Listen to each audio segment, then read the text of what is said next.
Sí, en la medida que podemos ir, después de acá se empiezan a desprender un montón de cosas más específicas acerca de estos comités. Y bueno, y por ejemplo el que decía Lorena acerca del comité sobre la tortura, que en el caso de Uruguay hay un mecanismo que lo prevé el tratado relacionado con que en cada país tiene que haber un mecanismo para la prevención de la tortura, ¿no? Y en nuestro caso está a cargo de la Institución Nacional de Derechos Humanos. Volvamos a compartir la pantalla y...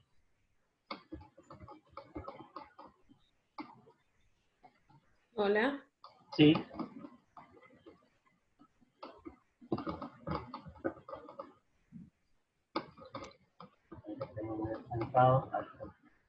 Y te Bueno, escuchamos, creo que hay una consulta. Me pareció sí. que alguien estaba pidiendo A la ver. palabra, Marcelo.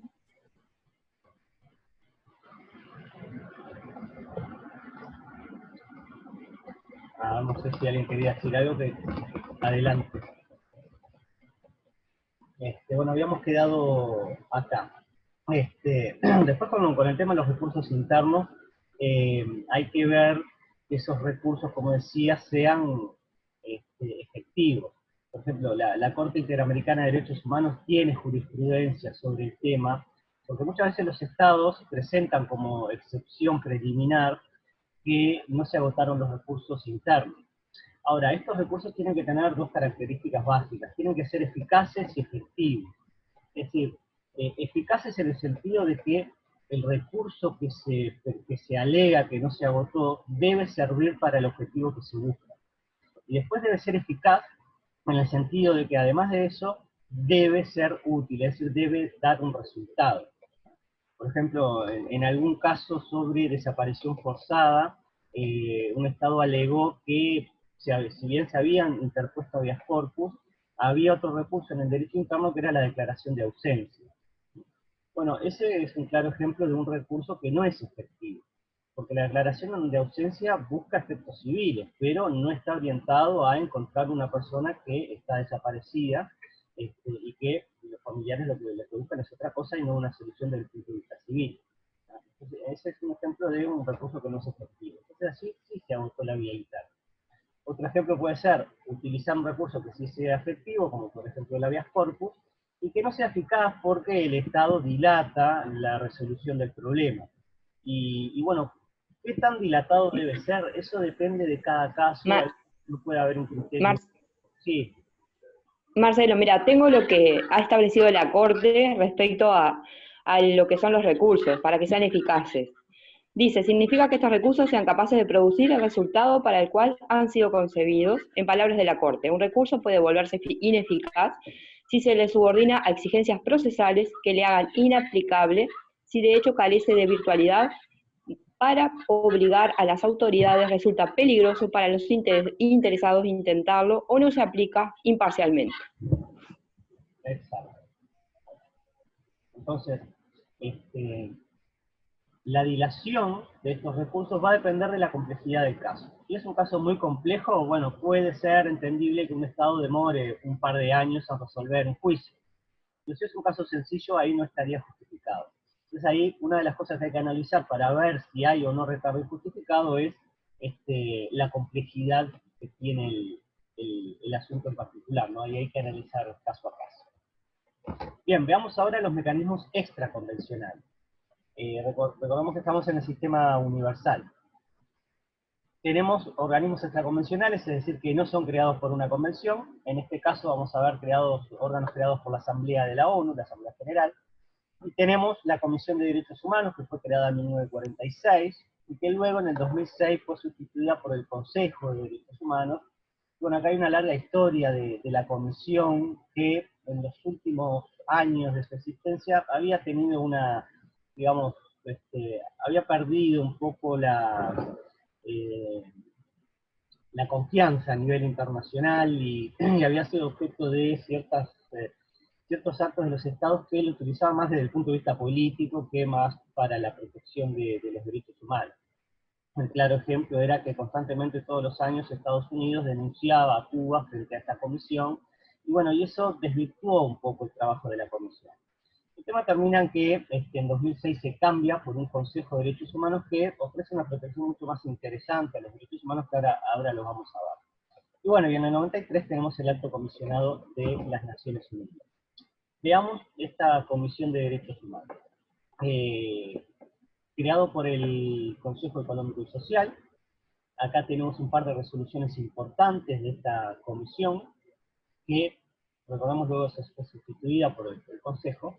Primero la resolución 1235, que le da competencia a la comisión para examinar violaciones sistemáticas de derechos humanos, y uno de los primeros mandatos que tuvo esta comisión fue el tema del apartheid, ¿no? Y el análisis de la vulneración de derechos en el sistema del apartheid en Sudáfrica.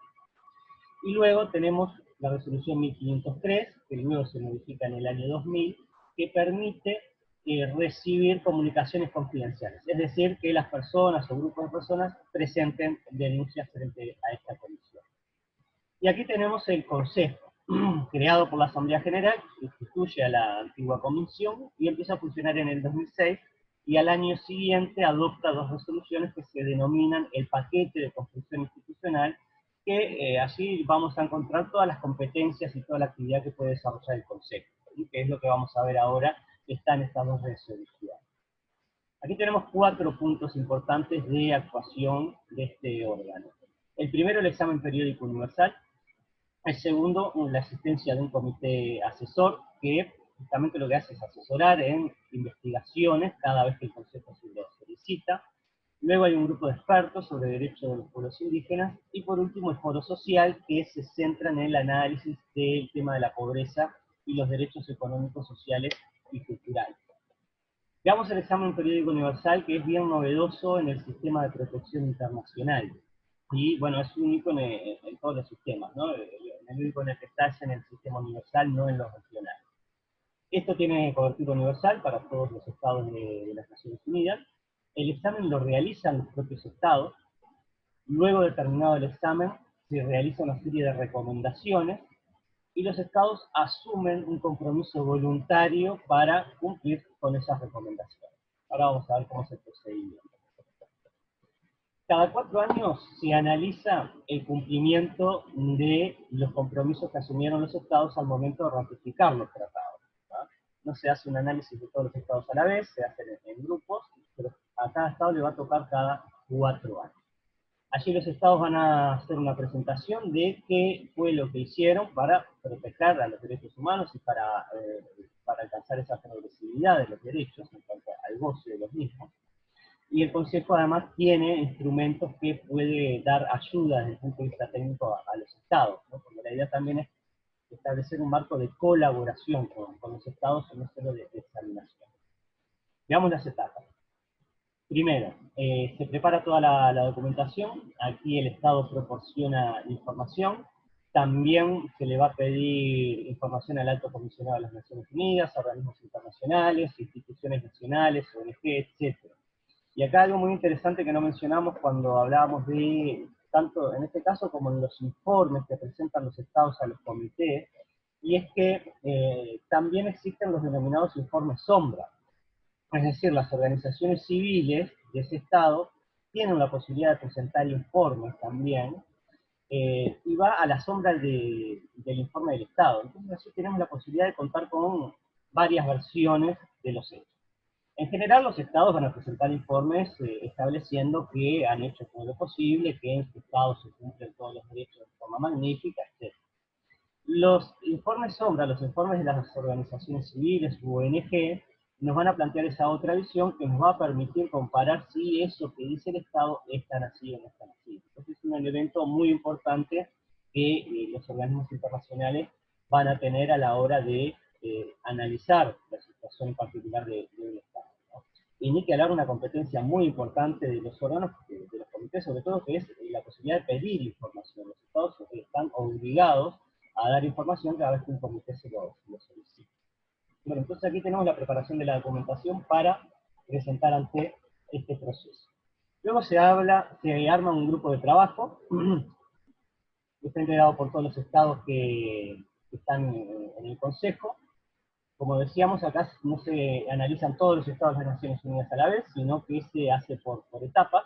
Así están, con 48 estados por año, hay 3 periodos de sesiones, y cada examen dura unas 3 horas, y hay una especie de debate entre el estado que está siendo examinado y que presentó ese informe, y los demás estados que participan de la reunión.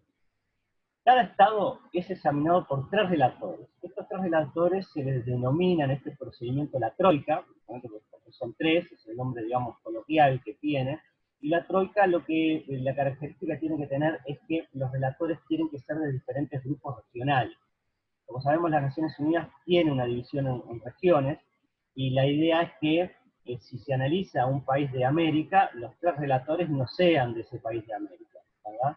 Entonces, que sean de otra región del mundo, que bueno, garantizaría un poquito más el tema de la imparcialidad al momento del análisis. Este grupo de trabajo arma un documento final, ¿no? Es la troika, estos 3 relatores, los que son encargados de preparar el documento final, y allí es donde van a aparecer las recomendaciones, ¿no? Que haga tanto el grupo de trabajo como algunos otros estados. Y allí el Estado va a indicar si esas recomendaciones las apoya o no, ¿no? Tiene la posibilidad de decir, estas recomendaciones no estoy de acuerdo con estas. Y finalmente se aprueba el informe final y se establece un proceso de seguimiento al mismo, ¿no? Volvamos para acá.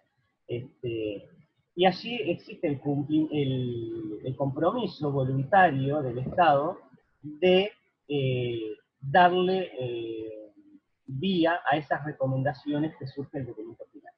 Luego, cuando se haga el próximo examen, y además en ese proceso de seguimiento, se va a ir viendo si ese Estado efectivamente cumplió o no cumplió con eso que sucedió allí. Bueno, luego tenemos el procedimiento de... Adelante, adelante. No, hacer un par de comentarios al tema que estás comentando. Que un poco quería comentarles cómo es el proceso en el sentido de el informe que hace Uruguay previo a este encuentro que una delegación de Uruguay tiene con la troika del Consejo, ¿no?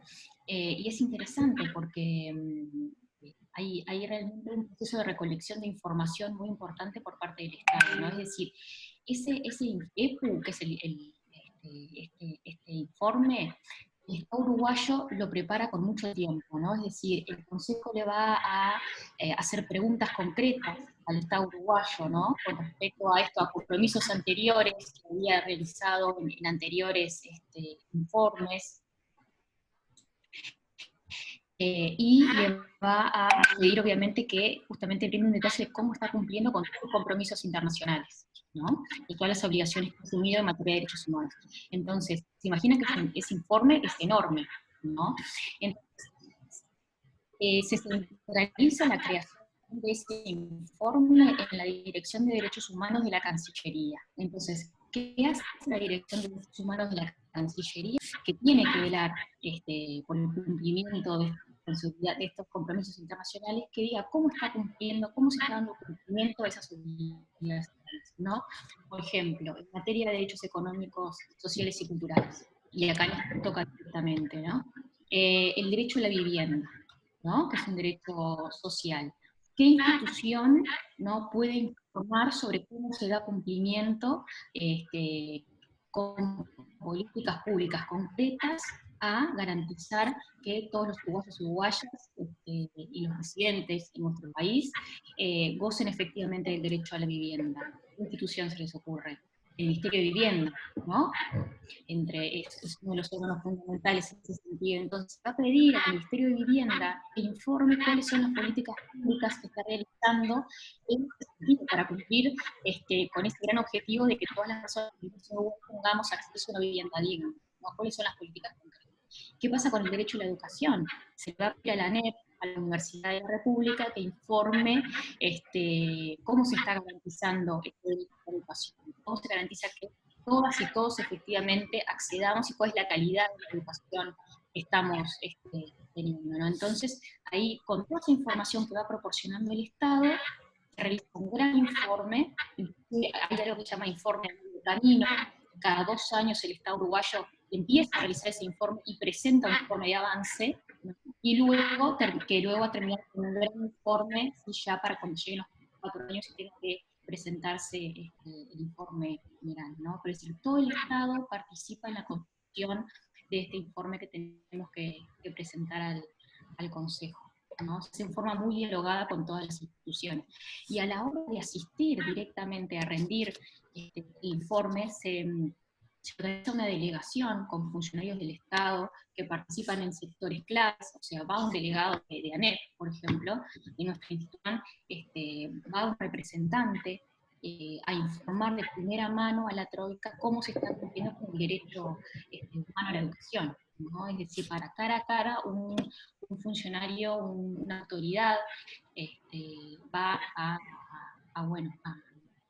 directamente a informar cómo están cumpliendo con esta obligación como Estado, ¿no? Y después otra parte bien interesante de este proceso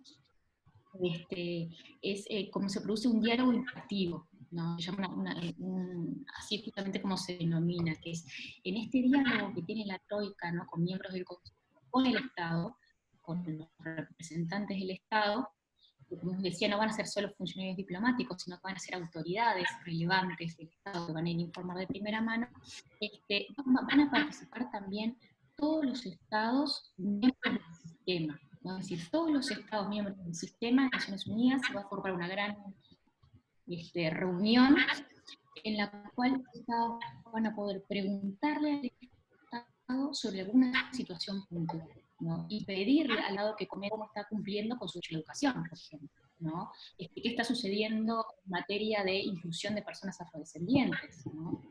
Y le va a hacer recomendaciones. Entonces se han dado situaciones muy especiales, ¿no? Para que vean cómo funciona este sistema de diálogo entre los Estados, que es muy rico además, porque se aprende mucho de los comentarios que nos hagan otros Estados y de las recomendaciones que se dan.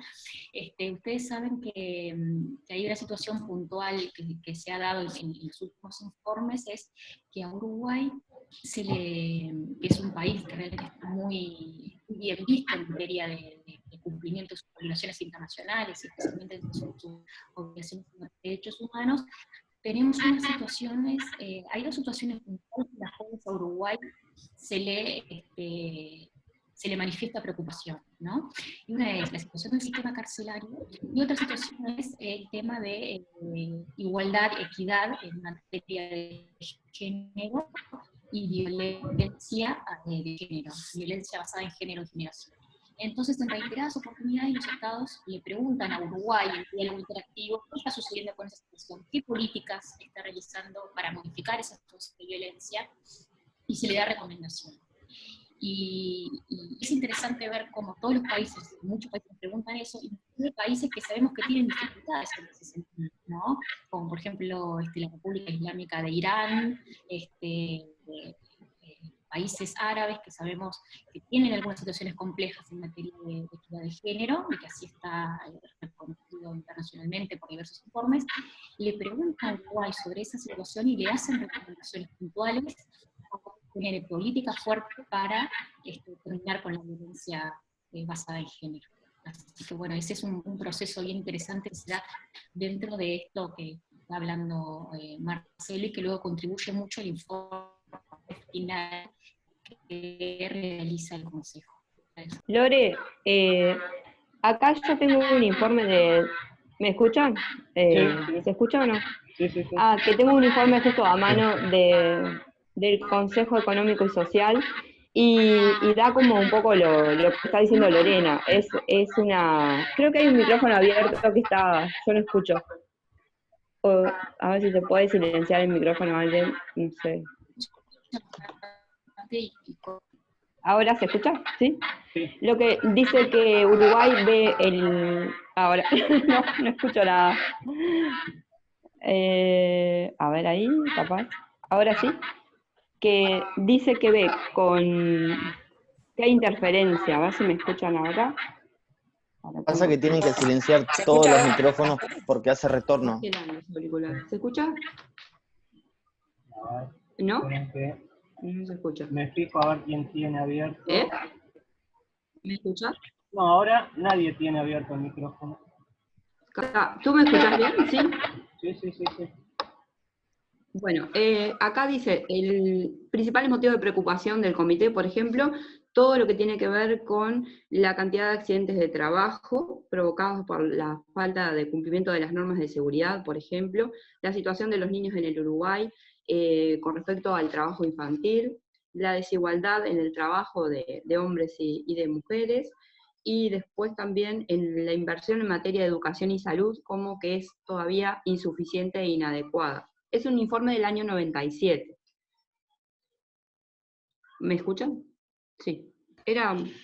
Silvina, te habla Karma Cano, una consulta. ¿Será que tú Dime. podrías subir también ese material que estás leyendo a la plataforma? Porque ese no está, y estaría interesante poder analizarlo. Sí, nosotros lo vamos a proporcionar a todos los materiales. Este es un informe del Comité Económico y Social del año 97, que es muy interesante esto, porque después vamos a ver que va a dar lugar después a distintas leyes que van a ser aprobadas con posterioridad. Por ejemplo, el caso de la regulación respecto al trabajo de las personas afrodescendientes, por ejemplo, también alguna regulación con respecto, bueno, a lo que es la seguridad en el trabajo del sector de la construcción. Es decir, que estos informes son un antecedente importante también de leyes que posteriormente van a ser aprobadas en materia de derechos económicos y sociales, por ejemplo. Sí. Bien, muy bien, exacto. Bueno, vamos a ver por último un par de cositas más, así después podemos tener un tiempo para hacer intercambio. El procedimiento de denuncia frente al Consejo, que es similar en lo que después vamos a ver, si bien más rapidito, que es la Comisión y la Corte. ¿Quién puede presentar denuncia? Que esto ya lo mencionamos, personas o grupos de personas. Tiene que haber así una violación, eso recordemos lo que estuvimos viendo hace un rato. Los requisitos de admisibilidad, que algunos ya los vimos, aquí no debe haber motivación política, tiene que haber una descripción de los hechos, no deben haber expresiones insultantes, y los dos últimos que ya los hablamos, la litispendiencia internacional y el agotamiento de los recursos internos. Y aquí están las etapas de los procedimientos de denuncia. Esto después nosotros si lo dejamos en la plataforma, si ustedes después lo pueden ver. Hay un grupo de trabajo sobre comunicaciones que va a realizar un primer examen. Allí, si hay alguna manifiestamente infundada, se rechaza, y de lo contrario se empieza un proceso de comunicación al Estado para que el Estado haga observaciones, es decir, de su respuesta. Aquí el procedimiento es confidencial, ¿no? Y luego este grupo de trabajo va a elevar al Consejo el informe donde va a hacer una serie de recomendaciones, que puede ser descontinuar el examen, es decir, que no hay lugar para seguir analizando el caso ya que no encuentra mayores vulneraciones, mantener el estudio y pedir más información. Acá esta es una competencia importante de pedir información a los estados, designar un experto para que haga un análisis más concreto del tema, y recomendar al alto comisionado brindar cooperación técnica al Estado. Esa es otra de las cosas que puede hacer. Y después están los procedimientos especiales. Ahí hay un comité de coordinación, y estos procedimientos especiales pueden tener varias denominaciones. Relator especial, un grupo de trabajo, un experto, un representante, que en general su mandato va a estar relacionado con un tema en particular o con un país o una región, como vimos hoy, que puede ser más general o más especial su mandato, ¿verdad? Actualmente acá tenemos un par de ejemplos de mandatos, algunos que han sido históricos, como el Grupo de Trabajo de la Situación de los Derechos Humanos en Chile, que se dio en el 75, o un mandato temático sobre el tema de la desaparición forzada en la época de las dictaduras en Latinoamérica, ¿no? Que vemos que son mandatos, uno bien específico en Chile y otro más general sobre el tema de las desapariciones forzadas, ¿no? Y ahí aparece cuántos mandatos existen hoy en día. Y por último, vamos a ver si lo podemos ver rápido, el tema de la OEA, capaz que es el que tenemos más conocido y más estudiado nosotros. Ahí tenemos algunas convenciones importantes, la Declaración Americana, el Pacto de San José de Costa Rica, el Protocolo de San Salvador, por mencionar un par, además de, bueno, muchos otros. Y aquí los órganos para ver son dos, la Comisión y la Corte Interamericana. Acá recordemos que la Comisión Interamericana entra en vigor en 1978, allí tiene competencias específicas, la Comisión Americana entra en vigor en 1978, y le da a esta comisión competencias específicas, si bien la comisión ya había sido creada desde el año 59. En el 78 tiene carácter convencional. Entonces, acá podemos tener dos mecanismos de control, uno a cargo de la comisión, que se aplica a todo Estado por el hecho de estar en la Convención Americana, y otro que se aplica a los Estados que son parte de la Convención Americana y hayan aceptado la jurisdicción de la Corte. Entonces, como dijimos hoy, para poder tener la Corte de competencia, tiene que el Estado haber aceptado la competencia de la misma. Bueno, acá van a ver las funciones: recibir denuncias, puede tomar medidas cautelares, hacer visitas, dar un seguimiento de la situación de los derechos humanos en un determinado país. Marcelo, Dime. ¿me escuchás? Sí. Hace una pregunta en el chat que me parece sumamente importante, que tiene que ver con... Sí, te la leo, yo la estaba tratando de contestar, que tiene que ver con la responsabilidad del Estado. Ya te la leo, dame un minutito. Dice, en casos de crímenes de lesa humanidad, ¿es posible aplicar la retroactividad a casos que ocurren en un Estado anterior a la adhesión a una convención o a un tratado? Esa es la pregunta. Sí, yo lo que les estaba contestando es que en el caso de la jurisprudencia, de la competencia de la Corte, ¿tá? En ese caso no, pero la responsabilidad internacional sí puede ser por parte, ¿verdad?, de la Comisión de violación del tratado, pero no desde el punto de vista, en principio, de la competencia. Sí, la competencia No sé, siempre la van a tener desde el momento, el órgano del momento que es ratificado hacia adelante. Exacto. Y después, Pero se puede... Sí. En cuanto a los delitos de lesa humanidad, ahí, bueno, hay una discusión que no se ha saldado, ¿verdad? La convención... Que la Corte ha tomado posición. Claro, exacto. Tenemos una convención internacional que declara estos delitos imprescriptibles, por lo cual allí habría dos principios en pugna. Una es la imprescriptibilidad de los delitos de lesa humanidad y otro es la irretroactividad de la ley penal.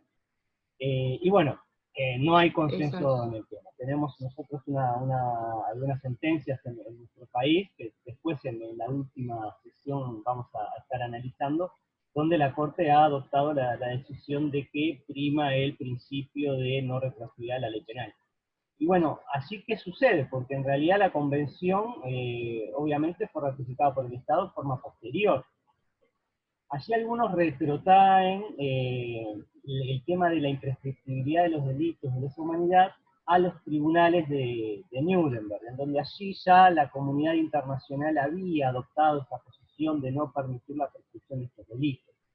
Entonces se menciona todo lo que sucedió, por ejemplo, en Uruguay en la época de la dictadura. Ya en esa época la comunidad internacional había adoptado esa decisión.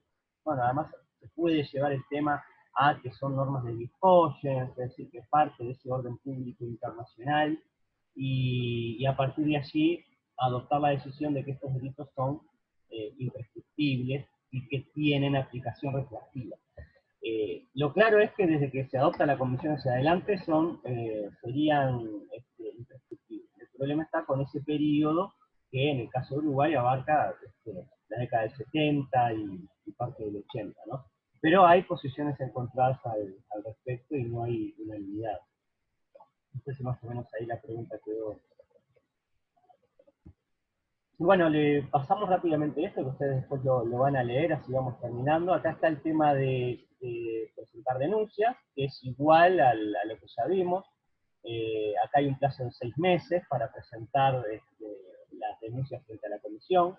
Acá recalcar solamente que los requisitos de admisibilidad son los mismos, el agotamiento de los recursos internos como excepción, ¿no? Y acá está el procedimiento, que bueno, se hace un análisis preliminar, se estudia la admisibilidad y luego se hace un análisis del fondo.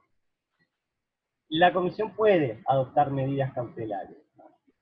Si el tema se soluciona en la comisión, se termina. Recordemos que la comisión es un órgano cuasi jurisdiccional. Termina con un informe, hace recomendaciones.